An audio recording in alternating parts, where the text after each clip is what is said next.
Hello' everyone, এইটো video' মোৰ শাওণ মাহৰ প্ৰথম সোমবাৰটোৰ দিনা।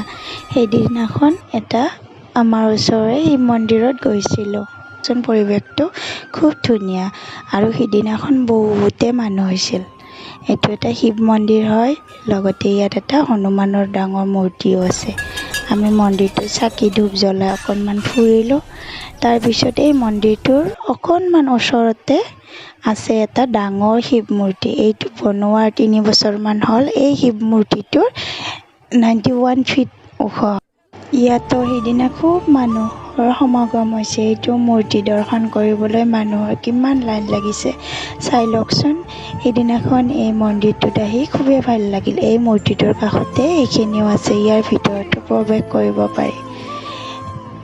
পূজা অৰ্চনা কৰি আমি ইয়াৰ ওচৰতে এখন ঝুলনা আছিল, তাত অকণমান গুণক উঠাই আমি ঘৰৰ ফালে ৰাওনা হ'লোঁ।